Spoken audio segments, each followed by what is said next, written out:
बहुत समय पहले की बात है। एक छोटे से गांव में एक लड़का रहता था जिसका नाम रोहित था। रोहित के पिता का नाम रघु था और उसकी माँ का नाम शारदा था। जब रोहित बहुत छोटा था तब उसकी माँ का निधन हो गया था। रघु ने अपने बेटे की परवरिश अकेले ही की, लेकिन कुछ सालों बाद रघु ने दूसरी शादी कर ली। उसकी पत्नी, जो रोहित की सौतेली माँ थी, का नाम मोनिका था। शुरुआत में सब कुछ ठीक था। मोनिका ने भी रोहित के साथ अच्छे से पेश आना शुरू किया, लेकिन धीरे धीरे उसने अपनी सच्ची नीयत दिखानी शुरू कर दी।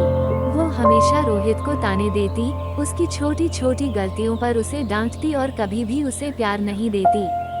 रघु अपनी पत्नी के प्रेम में इतने रंगीन था कि वह ये सब देखकर भी अनदेखा करता रहा। रोहित को बहुत दुख होता था, लेकिन उसने कभी अपनी माँ के बिना जीने की कसम खाई थी, इसलिए उसने कभी अपने पिता से यह बात नहीं की। एक दिन रोहित ने देखा कि मोनिका अपने छोटे भाई को बहुत प्यार से दुलार रही थी, और जब रोहित ने उससे कुछ मांगा तो वह गुस्से में आ गई और उसे बाहर भेज दिया। रोहित का दिल टूट गया और वह घर से भाग गया। वह जंगल में गया और वहीं एक पुरानी झोपड़ी में कुछ दिन रहने लगा।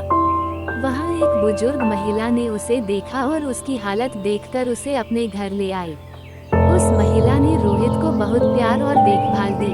उसने रोहित को समझाया कि जीवन में बहुत से लोग होते हैं, लेकिन सच्चा प्यार कभी न कभी जरूर मिलता है। कुछ दिन बाद रोहित ने अपने पिता को अपनी मुश्किलें बताई। रघु को बहुत पछतावा हुआ कि उसने कभी अपने बेटे के लिए समय नहीं निकाला।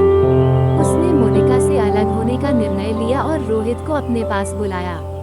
रघु ने रोहित से माफी मांगी और उसे बताया कि अब से वह हमेशा उसके साथ रहेगा, उसे किसी भी बात का दुख नहीं होने देगा।